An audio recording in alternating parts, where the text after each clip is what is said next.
Most executives see AI as just automation. That's wrong and explains why their AI strategies fail. Today on CXOTalk number 900, Sangeet Paul Chowdhury, advisor to over 40 Fortune 500 CEOs and author of the book Reshuffle, explains why AI is actually coordination infrastructure and what that means for your organization. I'm Michael Krigsman. Let's get into it. Sangeet, welcome to CXO Talk. Thank you, Michael. So excited to be here. Sangeet, I am thrilled. I think your book is amazing. Tell us about your work and tell us about your book.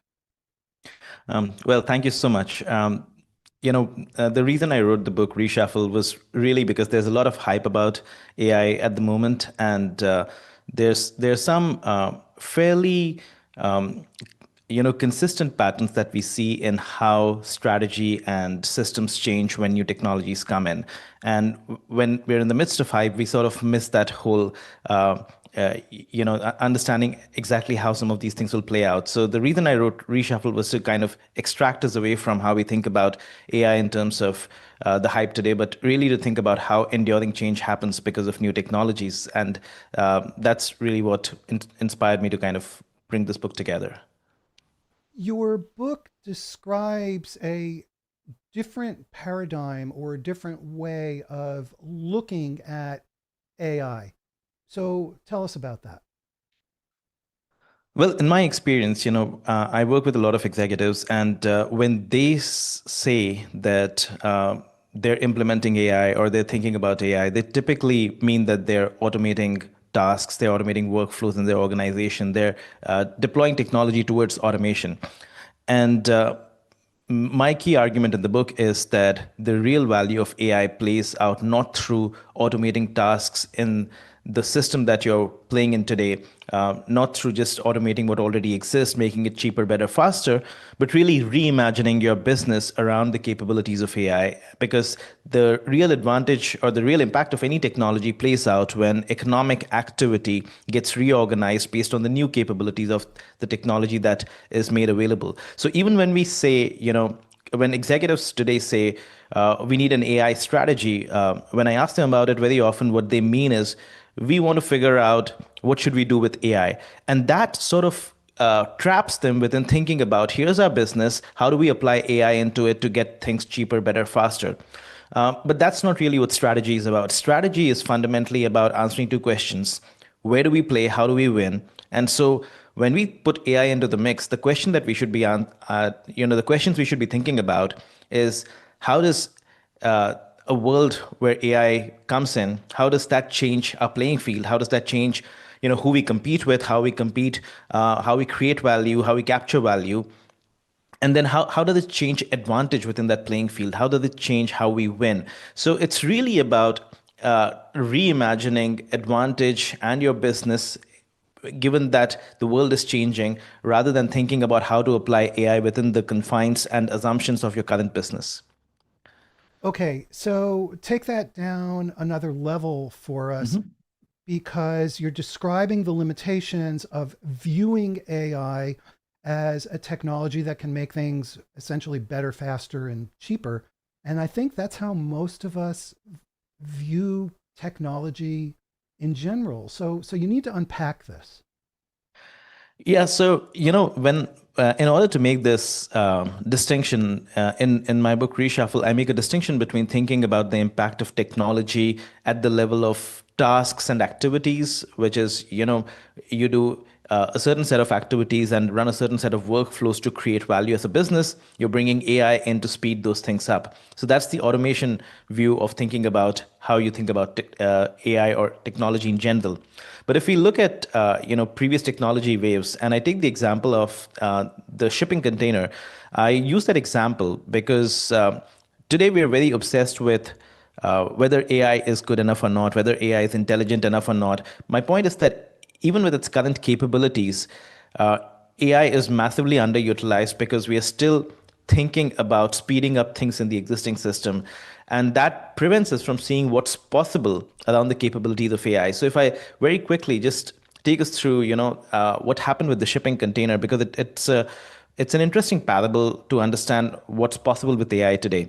When the shipping container was introduced, its first order effects were seen as automation, because prior to that, we used to live in a world of break bulk cargo. So you needed people to, needed dock workers to go up and down a ship, moving cargo off and on a ship. And that lack of standardization made port operations slow. So when the shipping container was invented, people assumed that the port would get automated because cranes could move, cargo on and off a ship. So the first order effects were certainly that of automating the task and making it better, faster, cheaper. And the first order impact of that was in the loss of the jobs of the dock workers. And that's where if you think about AI today, we're always thinking about that. What can AI do that a human is currently doing? And hence those jobs are going to get lost. And what are we doing right now, which we could do better, faster, cheaper? But the parable of the story of the shipping container really plays out through the second and third order effects, because what happened next was that trucks, trains, and ships agreed on a common standard for the shipping container. And that totally unlocked logistics at a global scale, because now you could move shipment from source to destination completely seamlessly, and that made logistics reliable. And because shipping now became reliable from source to destination, the logic of manufacturing changed, because the previous assumption of manufacturing, and I'll come back to this point about assumption, because we have to rethink our assumptions with AI. The previous assumption of manufacturing was that shipping and movement of goods is unreliable. So you want to keep either manufacturing internally, vertically integrated, or you want to keep your suppliers co-located. But once shipping became reliable, suppliers could be anywhere in the world. And so global supply chains came up, and jobs created or lost were not because of what happened at the port, but what happened because of these global supply chains. Manufacturing moved from vertically integrated models to component-based manufacturing. So new jobs were created because of that component-based manufacturing and competition that emerged. And eventually, even countries rose and fell based on how they plugged into this new system of global supply chains. So my point is, a lot of our knowledge work today is structured around certain assumptions of scarcity of performing knowledge work. And just like there was an unreliability of shipping, or the cost of shipping was very high, today the cost of performing knowledge work traditionally has been very high. But with AI, certain forms of knowledge work, not all, but certain forms of knowledge work, the cost of performing them dramatically collapses. For example, the cost and speed of translating a document was very high just a few years back, but today it's completely collapsed. So when that happens, the assumptions on which your business is structured fundamentally change. And with that, you have to reimagine your business. You have to reimagine what kind of competition will come in. You have to reimagine what's the basis of advantage. And that's my key point, that unless we think in those terms, we're missing out on the real potential of AI. We have a couple of interesting questions that have started to come in relating to these issues that you've just been describing. So let's jump to those. And I just want to tell everybody that you can and you should ask questions. If you're watching on LinkedIn, pop your question into the LinkedIn comments. If you're watching anywhere else, go to X, Twitter, and use the hashtag CXOTalk. I urge you, take advantage of this. When else can you ask Sangeet, Paul, Chowdhury, pretty much whatever you want? So take advantage of it. So to begin, on LinkedIn, Hui Yi Lee says that when it comes to doing what you're describing with the least impact on structural unemployment, she believes that the right thing to do is not teach employees how to use Gen AI for their existing roles, but to imagine how human agent teams will be structured and where employees will fit into this new framework, and make these teams part of the test and learning process. How far off is she? She's asking. Well, okay. So very much on point on a couple of points over here. So the first thing is that learning how to use AI is important, but it's table stakes. it's not going to give you an advantage. It's just going to help you run. It's not going to tell you where to run. And so you're not going to get anywhere just by learning how to use AI. So this whole, adage of AI won't take your job, but someone using AI will is grossly incorrect because it sort of, forces the listener to assume that adoption of AI, learning how to use Gen AI is sufficient. The key, I would say there are two or three things that are really important. The first thing that's important is that whether you're an individual thinking about your job or career, whether you're a team leader thinking about your team, whether you're a CEO thinking about your company, you have to think through what is the state of the playing field going to be out there a year from now, 6 months from now, whatever time frame you feel comfortable with. It can't be 5 years because the rate of change of things is too fast. So you have to, let's say, take a year from now. What's the state of the playing field going to be, and what in that, given those assumptions, what's going to give you advantage? So you have to use some level of foresight even as an individual in planning your career. That's the only way you can have agency in a time of rapid change. So the first thing is, apply some foresight, think about what the future map is going to look like and where you're going to play over there, how you're going to win. Make some bets, and then start executing, start moving in that direction. And as you move in that direction, you'll learn what's working, what's not working, which of those bets were made sense or did not, and maybe the models will improve and some of those bets no longer hold. So keep updating your bets and your map on the basis of that. But if you don't have a vision, if you don't have some stake in the ground that this is what my game is going to look like, whether I'm an individual or the team member, and this is how my team will fit in the organization at that point, unless you have that stake in the ground, you don't you don't have any thesis that you're testing and updating and validating as you move forward. So that's the first thing I would say. The second thing that's important is that we very often think about this duality of automation and augmentation, and we feel that automation is a bad thing for humans. Augmentation is good because it's helping you get better. But there's a fallacy over there, because augmentation is not inherently good. Automation means the human effort gets substituted on a task. Augmentation means that it gets complemented. Now, complementarity does not guarantee that you will continue to retain your salary and your agency associated with that work. It just means that if AI complements humans, we will emerge in a system where the new division of labor is made between AI and humans, so that AI gets what is best done by AI and humans continue to do what they can best do. That's the only thing that it means. It just means that we're going to have new workflows, new division of labor where the two work together. It does not say anything about whether you will be able to retain your ability to capture value and command a premium for your skill with that work. In many cases, you may not. And it absolutely doesn't say anything about whether you will have the agency that you enjoy today. So the second thing that I would say is that don't assume that just because in your job you're starting to see higher productivity because you're using AI, that is always going to be a good thing 3, 6, 9 months from now.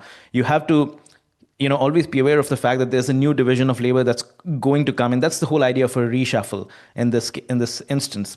And so the final thing that I'll just point out over here is that somewhere in the question there was this point about should we be looking for guidance and direction from how the organization is thinking about implementing this new division of labor, etc. I think that there's never been a more important time than today to have agency over our career choices, over how we want to move forward. And I think we're at the start of a complete reshuffle in how we think about our careers. We're at a point where what we are learning through the traditional models of learning is getting decoupled from what's being rewarded. And that's only going to, I won't say accelerate, but it's going to get increasingly decoupled and increasingly thrown out of disarray. So if you don't have agency with the first two things that I mentioned, relying on your organization or some other structure to tell you where you fit in is not going to be a winner solution. Okay, but how do you recommend that business and technology leaders develop that broader perspective that you're describing and that vision when they don't know what's coming down the pike Yeah. And we have a question relating to this from Twitter. And this is from Anthony Scriffignano, who's been a guest on, he's a great data scientist. He's been a guest on CXO Talk a number of times. And he says this: what are the blind spots that you see in the more mature organizations that lead as you're suggesting? Well, so the two questions are related, but they're slightly distinct. So I'll just talk about the first thing. How do you think about these issues? So there are certain clear ways and clear structures on how you think about it, which I explain as the framework for how you see the reshuffle. So the first thing is that technology always moves value. Value does not stay exactly where it was today. So the first thing that you want to think about is, what are the assumptions on which my work and my business is based, and what are those assumptions of associated with value. So typically when I say assumptions associated with value, it's about on what is the assumption about how I differentiate myself versus competitors, and what's the assumption about what helps me capture that premium against my competitors. So a lot of knowledge work, as I mentioned, was structured on the assumption that access to talent is expensive, and hence access to performance of knowledge work is expensive. But if that performance of knowledge work becomes cheap, then suddenly that assumption changes. A second set of assumptions related to this is that traditionally, knowledge was very siloed, in the sense that if you had really good knowledge about chemistry, you would have that trapped inside certain industries. If you had really good knowledge about energy cells, you'd have trapped that inside certain industries. But with AI coming in, it's possible to now package that knowledge and make it available beyond industry boundaries. And that has implications both for firms and individuals, because as individuals, we were siloed to the training and career path that we had. And today we could potentially access knowledge that we would never have had access to. If we had to access it, we would have had to hire a team, and that was prohibitively expensive for us as individuals. But now you can have a team of agents working on your behalf, getting that knowledge for you, so that you can then figure how to apply it to your work. So the fact, or the assumption that knowledge is no longer that knowledge is tied to a silo starts going away as well. So when these assumptions change, my key point is, and it's not just these two assumptions, they're illustrative, but when these assumptions change, alongside that, what happens is that value used to be tied to these assumptions. So when the assumptions change, value moves somewhere else. When value moves somewhere else, you have to think about, what's going to be newly valuable. And hence, in order to capture that, what should I be doing? Should I be changing what I do completely and moving to a different part of the value chain in order to go there? How do I differentiate myself if if I've never played in that part of the value chain before? So these are the things that you need to think about. I'll just give a very simple illustration from a previous technological shift. So when digital cameras came, the cost of taking photos went down to zero. And when the cost of taking photos went down to zero, and you were no longer restricted by the capacity of the film, the value of storage initially, and storing and tagging your photos became more valuable. So, Flickr had a good valuation. Then sharing of photos became more valuable. So Instagram got a good valuation. But my point is that it was not that Kodak did not become digital. Kodak was the number one digital camera manufacturer and seller in the US in 2006, and then went bankrupt in 2011. But that was because value was no longer in digital cameras or in selling cameras. Neither was it in managing and printing photos. It was in sharing photos. And so Kodak saw that value was moving, but it couldn't do anything about it. On the other hand, Fujifilm saw that value was moving, and it realized that its business had always been about chemistry, about chemicals. And photos just happened to be a way to make money with those chemicals. So then it took the same capabilities and moved to other playing fields. It took the same capabilities, moved into pharmaceuticals, moved into cosmetics, and essentially used its capabilities in chemistry to start making money over there, and survived that whole shift very well. So that's my key point, that you need to think about the new playing field. You need to think about whether you'll go for new capabilities, leverage your capabilities to another playing field. You need to think about these aspects, even whether as an individual or even as somebody managing your own career. All right, fair enough. But we have a question from Arslan Khan on Twitter that gets to the heart of some of the challenges that organizations face as they try to accomplish this. So I'm going to take one more now from Twitter, and then we're going to jump back to LinkedIn. And I have a request for the folks asking questions. Can you write shorter questions? Because I'm reading over some of your questions, and if you've written a long question, can you edit it or ask a new one so it's just condensed? Thank you. All right. So this is from Arslan Khan. He says, AI requires imagination and reimagination of the entire organization. And here's the crux. If a CXO reached the C-suite without AI, why should they care? Are there organizational existence issues, but CXOs don't last in their position that long? Yeah, I mean, so it's a somewhat loaded question in the sense that there are certain the term CXO is very broad. So in certain functions, maybe if you're a CFO, you can afford to not get affected by it a little longer than if you are, say, the CEO, for instance, who's responsible for driving competitiveness and growth and value for the organization. But that aside, even as a CXO, if you want to continue staying relevant, it's not whether your organization is taking a certain posture to AI or not. The entire playing field is shifting. So within 4 to 5 years, when AI or any technological shift, but more so with AI, because the rate of change and the impact is more widespread than a lot of previous technological shifts. When the playing field constantly changes, the way companies compete change. When the way companies compete changes, the capabilities they value change. And so the point is not that you should be learning how to use AI. Maybe you should, maybe you shouldn't. That should be subservient to the question of which capabilities are going to be valued going forward, and will I continue to have those capabilities?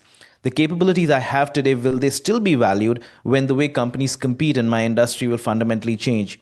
So, whether you're a CXO or not, the value of experience as crystallized knowledge will always stay, but the value of experience as the ability to just understand a lot of what you've talked, just understand domain knowledge, is going to collapse dramatically. Instead, need to have the ability to complement your crystallized knowledge with constantly learning new domain knowledge based on how the playing field is changing. So if you're a CXO and you're thinking of retirement, maybe that's different. But if you're a CXO and you want to continue working somewhere else, in order to be relevant, your capabilities should still be valued. And so it's less about learn AI and become AI literate. It's more about build a very clear lens of what's going to be valuable.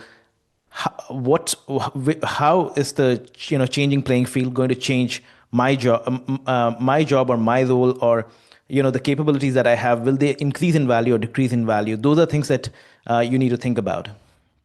So if I can paraphrase what you just said, if a company or an individual does not expand their skills and broaden their perspective on how AI will affect the roles, company, markets, and so forth, then they're basically screwed. I would say that that's pretty much on point. It's less about the skills; it's more about the perspective. If you have the perspective, you'll know which skills to move after, but you need to have that perspective. All right, let's go to another question, and this is from Maya Cunningham on LinkedIn, and she has a short question. So my hat's off to Maya Cunningham. By the way, folks, now would be an excellent time to subscribe to the CXOTalk newsletter. Go to CXOTalk.com right now, subscribe, because we have incredible shows like this, and we'll notify you of what's coming up. And on Monday, you can go to the site and see the edited version of this conversation. So it's being recorded. So subscribe to our newsletter. Do that now, please. All right. Maya Cunningham says, what is one early sign that an organization is truly shifting from task automation to institutional re-architecture with AI? And I would also add to that, what are signs that an organization is not making that shift? Yeah, yeah.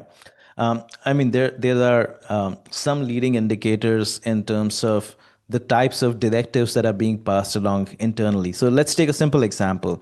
AI can be used to accomplish work faster, better, cheaper, yes, but AI can be used to redesign work as well, reorganize work as well. So even before we talk about institutional redesign, think about the average team inside an organization. Are they thinking about how to use AI to speed up tasks? Are they mapping out their tasks on a whiteboard and saying, here's how our tasks flow, and here's where we can use AI and move things faster, and instead of 10 days, we'll do it in 3 days? Or are they looking at their flow of tasks and asking themselves, why does that flow exist? Because a workflow looks like a sequence of tasks, but a workflow is structured around a constraint in the system. A workflow is set up to solve a problem for the larger organization. So if you get distracted by looking at the tasks instead of asking what was the problem in the organization this workflow was set up to resolve, and does that problem still exist now that AI comes in? That's the way the team should be thinking about redesigning their work. They should be reimagining the workflow by asking first whether that constraint still exists. So that's a leading indicator in terms of if you're looking at a team and an organization, how they're thinking about redesigning their work is, one of the leading indicators of whether the organization is taking a task first approach or an institutional redesign approach. I think the second piece is in terms of how the organization communicates internally at every level how to think about AI. If the narratives are, we need X% AI adoption by every team that does this and Y% by every team that does this, then they're probably driving a certain mandate which will help with AI adoption, but they've not really thought through why. And if instead the CEO has taken a has made it a point to reimagine the future posture of the business, and given that, has asked his directives to think about what that means for their business units, and they have in turn asked their teams to think about what that means for their team. It has to be bi-directional. And it has to, you need to have a constantly learning organization. It cannot be top down. It cannot be localized. If everybody is constantly thinking about, given everything that's happening in our industry, what does that mean for my team a year from now? Will my team still have the power it does in the organizational structure, or does it need to rethink what it does? If they're thinking in that way, if they're thinking with foresight and future first and working back from it, then they are on the path of institutional redesign. All right, let's go to another question. And I'm going to ask you to keep your answers a little bit on the shorter side, simply because we're going to run out of time. And I want to get everybody's questions in. Okay, Kristen Wilson on Twitter asks another short question. So thank you to Kristen for this, and a really interesting one. What can legacy companies learn from startups and vice versa when it comes to AI strategy? Yeah, this is actually a very interesting and loaded question. So let me talk about what startups can learn from legacy companies. And um, what they can learn from legacy companies is really understanding why legacy companies continue to win and continue to hold advantage when new technological shifts come. And the reason they typically do is because they have existing sources of advantage, and they bundle the new technology, or whatever new value they're creating with that. So a very simple way to think about it is what happened with the Internet of Things. When the Internet of Things, or IoT, first happened, there were a lot of startups that came out and that came into IoT with a consumer internet mindset, which was that let's build a user base and we'll figure out how to make money. And while that works in consumer internet, in IoT it doesn't work, because what they were doing was they were embedding a chip inside a consumer device, a physical device, and giving away that device below cost, hoping that they would make money with data eventually. But it was a dramatically loss-making model, because every unit device shipped out was going out at a loss. What the incumbents did instead was they made the device more valuable by giving the service and data away for free. Any analytics around that data, any additional personalization and services and remote management, all of those things were bundled with the device. So the device became more valuable and the services got commoditized. So one of the things that startups should think about when looking at incumbents is what's the logic around which the incumbents in my industry run their business, and does the technological shift reinforce that logic or does it dismantle that logic? So that's the first thing you should be thinking about. Pretty much the opposite thing happened when we moved from um, on-premise software to SaaS, where the incumbent's logic was dismantled because it was structured on a fundamentally different financial structure of upfront revenue collection, etc., and it was structured on a very different technological architecture. Now, what can incumbents learn from startups? I think one of the key things that incumbents can learn from startups with any technological shift, but more so with AI, is that the real opportunity with the technological shift is to ask what is fundamentally changing about the way businesses have been built so far. What is the architectural shift that's happening in the industry with this new technology? So a very simple example to illustrate that is that in the mid 2010s, Facebook, Instagram, YouTube were declared as the winners of social networking, and all of them were structured on a simple logic of the social graph. You needed to follow people in order to get your feed populated.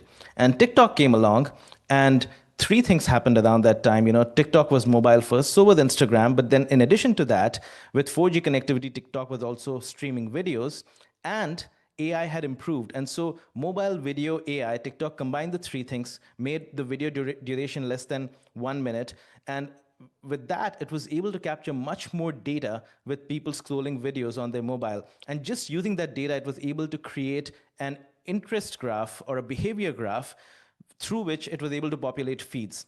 And that's why it was able to build a social network without ever having to build a social graph to start with. So that's the idea. When a new technology comes in, it provides you the ability to completely challenge the dominant assumption on which the incumbents were working. So that's what I would say, the two sides should learn from each other.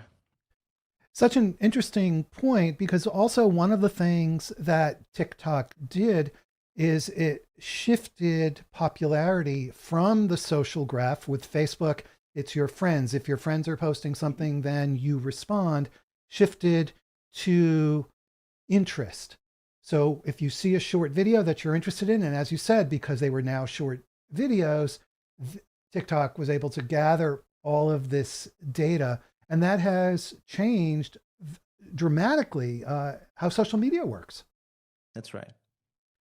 We have another interesting question. This is from Ronald Saldana on LinkedIn. And he says, and you started addressing this, he says, how can organizations look at AI holistically?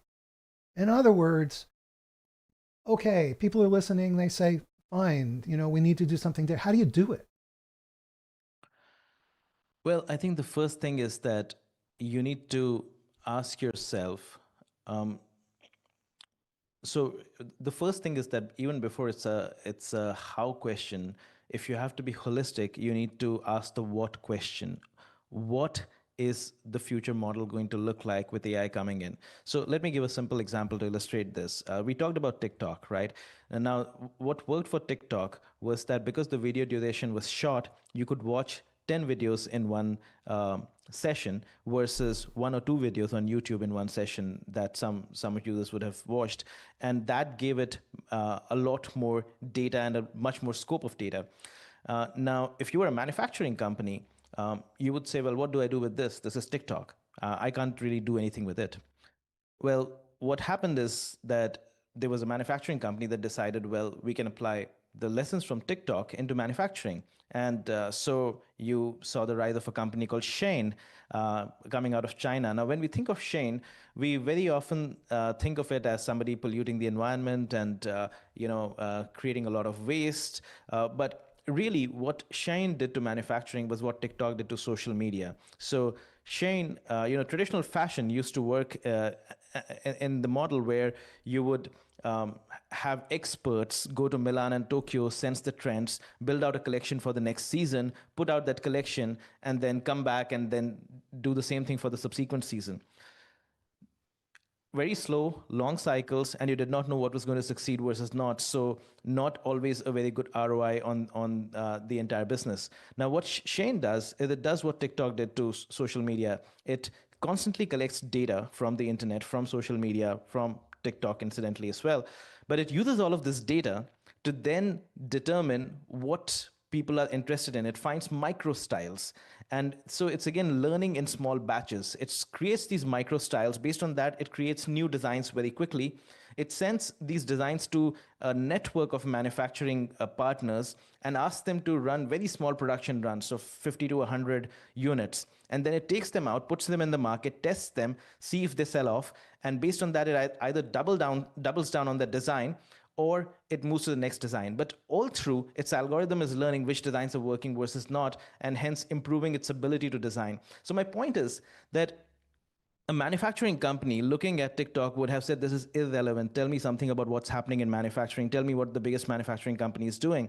But if you're just stuck in that, you're not thinking about AI holistically. So it's less of a question of how initially, it's more of a question of what does this mean for me? You need to take off your blinders. You need to take off the assumptions that are trapping you and think about, how does all of this apply to me? What are the assumptions that TikTok unlocked over there, which I can start unlocking in manufacturing? So I would say it's really first that before we do anything else to do a holistic approach to AI.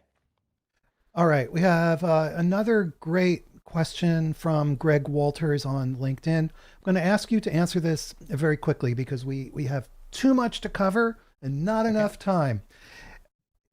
He says, most advice about implementing AI seems to be on the same talk track from 1990. Mm-hmm. How should organizations implement AI today in light of the broader set of issues that you're describing?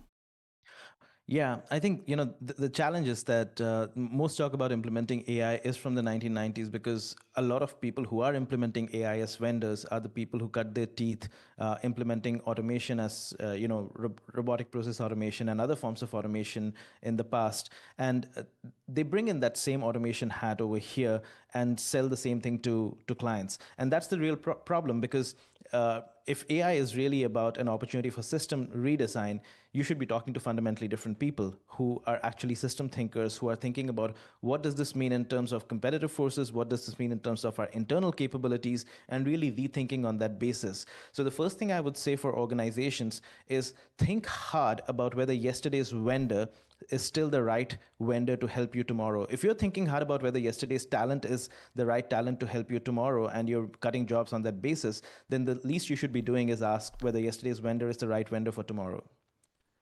Great, thank you. And here's another question. I'm going to ask you, keep it very short. Yeah. These are great questions, like from you guys in the audience are asking amazing questions. But I want to talk about jobs in some depth, and I want to get through these questions and then jump to jobs. It's a very important topic. All right, this is from Gus Beckdash. I'm sorry, take that back. Gus Beckdash is next. This is from Chris Peterson. He says, how do we plan for both technology and cost changes of AI services to reflect the provider's actual costs? Is a 1-year ROI estimate even possible?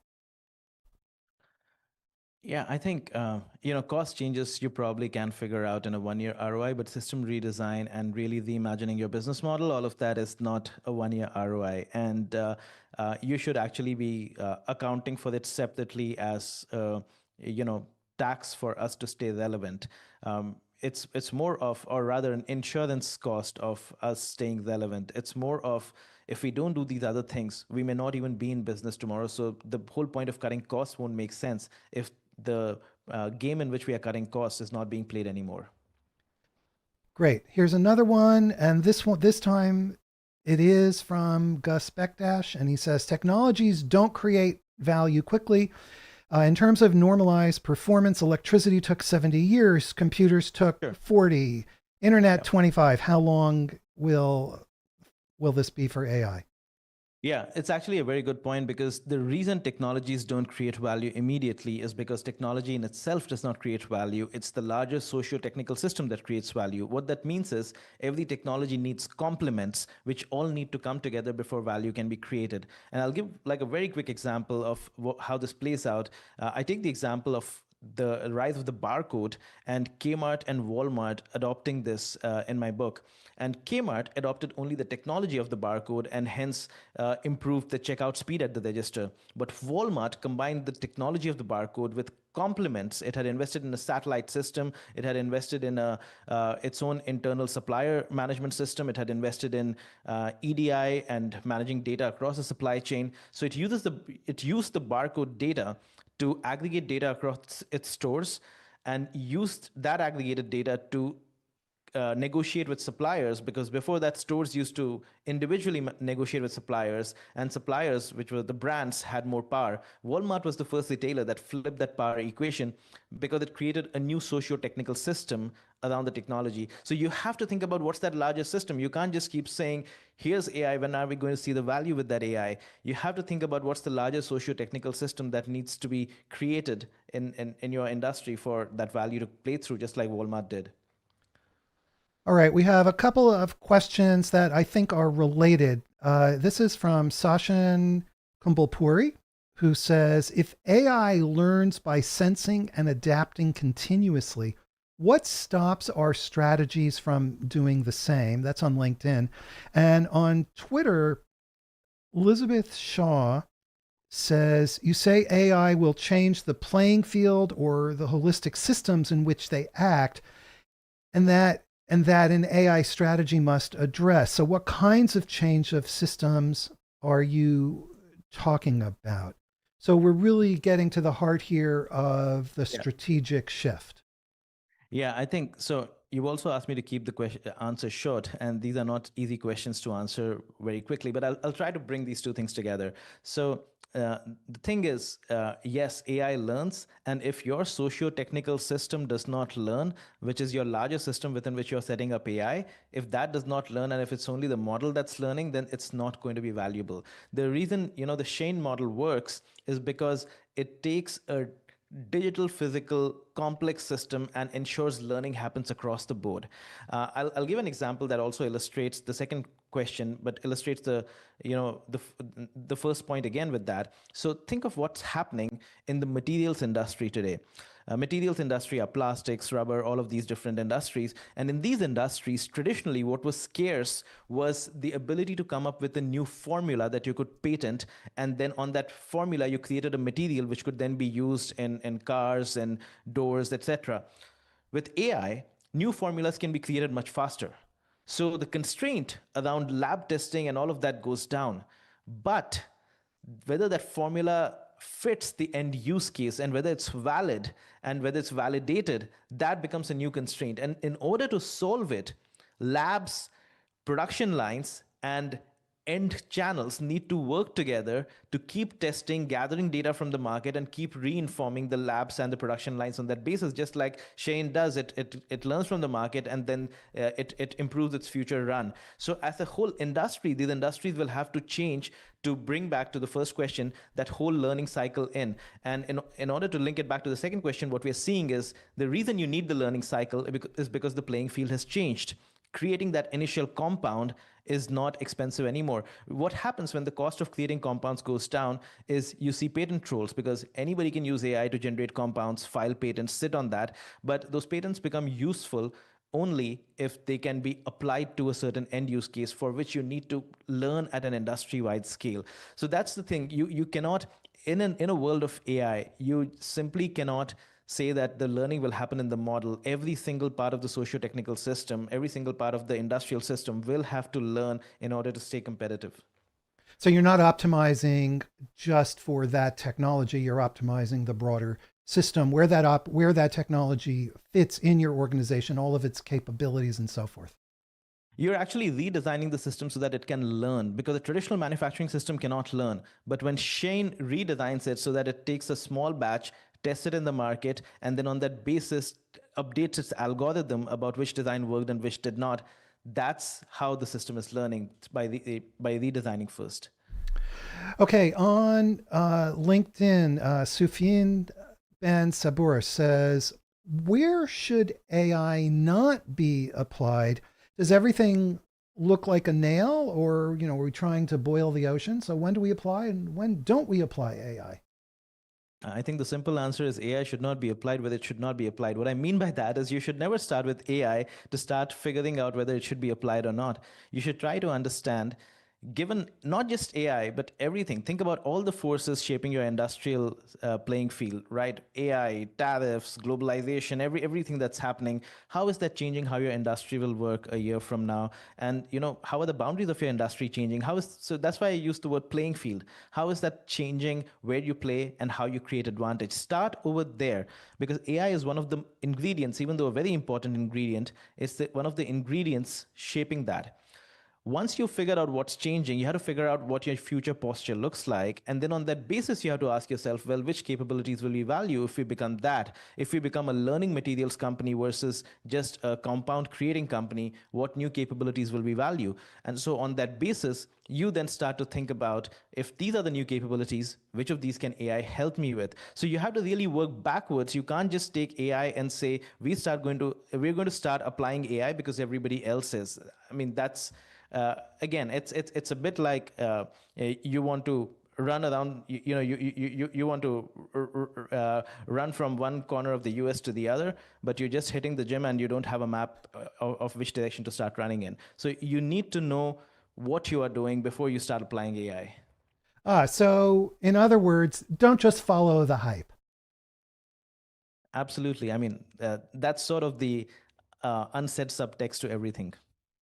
Okay, let's go to another question here. Really, this is a good one.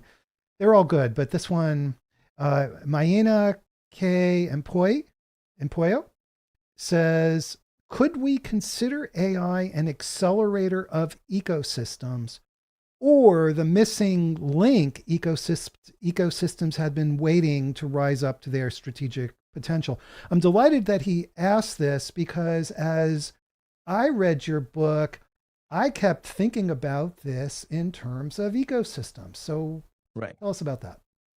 Yeah, and I mean, this is a topic close to my heart because before I started writing about AI and reshuffle, for the last 10, 15 years, I've talked about ecosystems and platforms, and written a very popular book on that topic, Platform Revolution.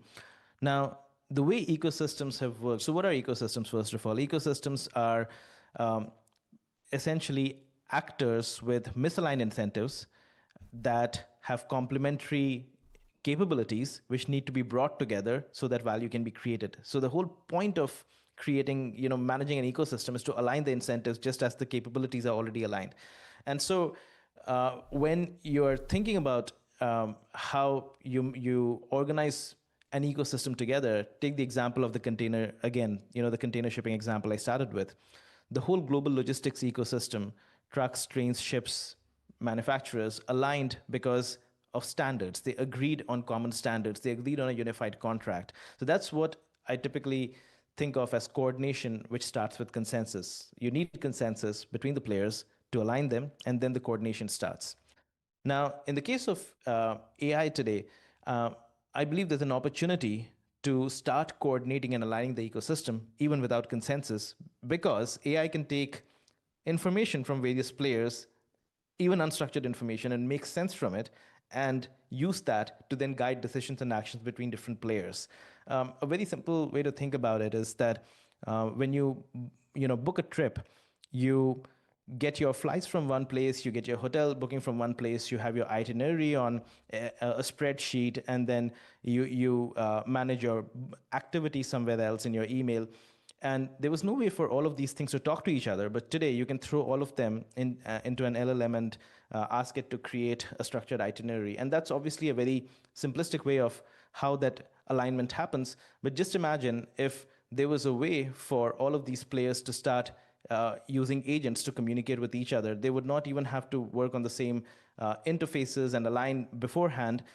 You would have an ability for an agent to go out, identify the right information from different sources, and manage your trip alongside you. And so that's the idea of a coordination without consensus. Once enough consumers or once enough demand is aggregated because this coordination without consensus has happened, then the consensus can come in place. So the primary way I believe that AI will change how ecosystems work is that it will not have to wait for consensus before coordination can happen. And so a significant part of the economy where coordination is broken because that consensus is difficult, we will probably see solutions coming in over there. Wonderful. Let's talk about jobs. Describe the division of labor between AI and people and the implications. Well, there are two or three things that we need to think about over here. So the first thing is that when people say AI won't take your job, but someone using AI will, that's a complete fallacy because it assumes that substitution of labor is a bad thing and complementarity is always a good thing. Now, we've obviously seen in the case of Uber drivers that the drivers who used to work before Uber came about, the London cabbies and so on, they did not benefit from complementarity because once Google Maps came in, mapping helped the less experienced drivers get access to the same pay and reduce the pay of the more experienced drivers. So, in general, complementarity can actually reduce your pay while retaining your job. So, complementarity is not always a good thing. And the second thing is that you don't always need substitution or automation to remove the job. And I take the example of the typist in the book. When the word processor came in, people would have said the word processor won't take your job, but someone using a word processor will. And typists would have tried to figure out how to learn how to use a word processor. But what that confuses is again what I talked about. It focuses on the task. It assumes that the typist's job exists because of the task of typing, but that's not really true. The typist's job existed because of the constraint in the system, which was that before the word processor, uh, managing edits on a document was very expensive. And so the value of typing or good typing was higher because it reduced the cost of edits. Now, the moment the cost of edits collapsed to zero, go back to the point, if the assumption changes, the job goes away. In this case, the job of the typist went away because suddenly inefficient typing was not expensive. Anybody could type with a word processor. And today, the task of typing never got automated, but the job of the typist went away. So my point is complementarity is not always good, and substitution is not always the only reason for jobs to go away. So we had to think about this a little more, with a lot more nuance. And the one thing that I would say we need to think about is stop thinking about your jobs or jobs in general in terms of tasks and what AI can do to the task. Because if you think of it in terms of tasks, you'll always say, what can AI not do today? And I'll start doing that. Now, the two fallacies with that it assumes AI will not improve and it assumes the system will not change. And both those assumptions are wrong. So focusing on tasks and trying to reskill based on the tasks is actually a fallacy. What you should be doing instead is focus on the constraint. And the constraint is important over here because when AI improves execution, everybody goes into this execution mode. Everybody's vibe coding, vibe marketing, they're just executing without thinking about anything. The value shifts to whoever can manage the constraint. And I'll give another example over here. Think of the anesthesiologist. I mentioned that in the book. An anesthesiologist, every single task he performs in the operating room is performed by a machine. It's automated. He's managing the machines.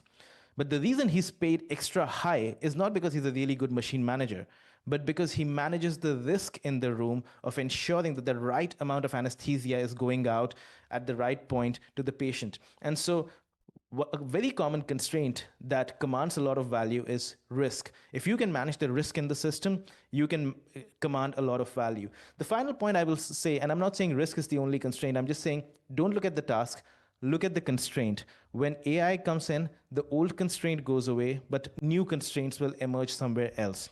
The final point I will say is that in addition to what we've talked about with AI, if we go back to the Google Maps and Uber example, the pay of the driver did not go down just because more drivers came in. The pay of the driver went down because the pay was now set by an algorithm. In the case of Uber, drivers are now being managed by algorithms. So there's increasingly a distinction between two types of jobs. Above the algorithms job, those, the Uber data scientist who creates those algorithms and is paid very well in equity, and below the algorithm jobs, where there's very little agency. And one of my key points in the book is that once AI comes in, it'll have the same effect that Google Maps had on driving. It'll have the same effect on knowledge work, because the more you complement people with AI, some jobs get increasingly hollowed to the bare minimum, and at that point, they become amenable to being allocated by algorithms. They get pushed below the algorithm, and at that point, you don't have agency anymore.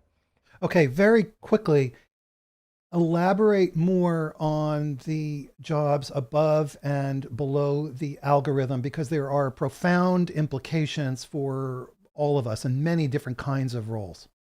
Yeah, absolutely. I think, the first question came in from Hui Yi, I think, and she's followed my book. And once she read the book, she reached out to me saying that in her role, which was paid social and, paid programmatic advertising, and data analytics as well, a lot of jobs that used to be above the algorithm have increasingly moved below the algorithm, partly because, you know, very sophisticated knowledge workers have constantly worked alongside these algorithms and trained them, so that a lot of the knowledge of allocating that work has gone into the algorithm, and what has remained with the human has pushed them below the algorithm. And so the levels of pay, I hope I'm doing her example justice, but my point is that's a very good example of a knowledge work that 5 years back was valued really well, but in the meantime, the workers were training the algorithm, and work that they were left with went below the algorithm. The agency went away from them and into the algorithm.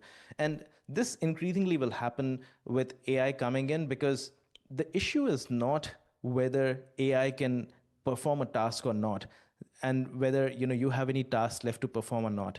The issue is whether it takes away so much from your work. It standardizes your work to such an extent that you become very commoditized. Anybody working alongside AI can suddenly deliver the output that you do. And there have been many studies over the past 2 to 3 years which show that less skilled workers, when complemented by AI, are able to move and deliver much better output than higher skilled workers when complemented by AI, which essentially means that even though AI helps everybody, it leads to a flattening across the board. It leads to less of a divergence between high skilled workers and less skilled workers, which compresses the skill premium, but then the more they get complemented by AI, the more the work that they are left with, which is uniquely performed by them and not by their peers, gradually starts shrinking. And if it reaches a point where, like a delivery worker today is not doing anything which involves tacit knowledge, because Google Maps is doing the navigation for them, when it reaches that point where all the differentiated work has been absorbed into the complementary technology, then you get pushed below the algorithm. Very quickly, what advice can you offer to individuals, to all of us in our careers, to address this? Yeah. Very fast, please. Yeah, I think the most important thing that I'll say is don't get into thinking about new skills without first thinking about what's the new system. Because everybody is on this reskilling treadmill, but they don't really know what they're reskilling towards. So think about what is going to be valuable in the future, and think about how you can reskill towards capturing that value. But if you don't think about the future system, then you might just be reskilling in the wrong direction. Most people have no idea how to think about a future system. That's why we focus on skills. So what do we do? Well, I'll give a very simple example over here. You will intuitively know that there are certain ways that you can play and certain ways you can't play. So the example I use in the book as well, which I find pretty interesting, is that when the internet happened, the value of a magician's skills went down dramatically, because the magician is paid high, well, and the audience pays him well because of the sense of wonder that their trick creates. But with the internet, you immediately had these people who would deconstruct and push out the secret behind any new trick. So the cost of creating a trick is very high. The cost of deconstructing and spreading it to everybody is very low. So the value of a trick dramatically collapsed. So what you see magicians doing today is they very rarely create fundamentally new tricks. They take the old tricks, they repackage them with new stories, with new spectacle, with new narratives to recreate the wonder for which they used to be paid. So a magician today is not necessarily paid for the wonder created by their skill at the trick, but for the wonder created by the spectacle that they are now packaging around the trick. So my key point is that when your main source of competing actually gets commoditized as well, you should really think about why your stakeholder was paying you in the first place, what about it was valuable for them, and how you can reconfigure that value in a fundamentally new way. Okay, and finally, two last questions in sort of tweet length bundles. What advice do you have for companies? I mean, you want it in 140 or 280 characters. Well, It really, can be a long. It can be a don't two. don't Go don't look ahead. inside your company to figure out what to do with AI. Don't look at what you're doing today to figure out what to do with AI. Think about how AI will change your playing field and how it will change what advantage looks like. That will tell you what the new competitors are going to look like. That will tell you what new industries you're going to have to enter, compete in, etc. That'll tell you which capabilities will be valuable in the future. So the more inward focused you are in a world of constant change, it's not about AI, but in a world of constant change, the more you focus inward and you say, this is what our core competency is, the more you are blinded to the opportunity that lies out there. And finally, what advice do you have for government policymakers and regulators?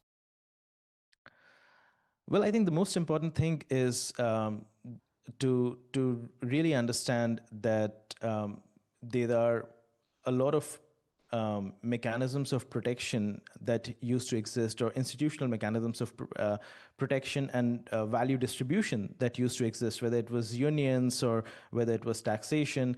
I'm not saying that those are all very efficient mechanisms, but what all these players need to understand is that the rate at which those uh, institutions move is, a fraction and a very tiny fraction of the rate at which innovation moves.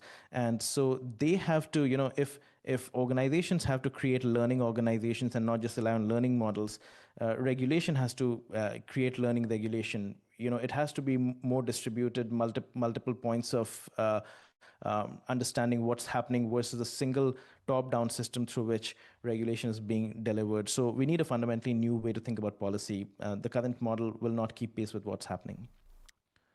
All right. Well, this has been a very action packed episode. An enormous thank you to Sangeet Paul Chaudhary.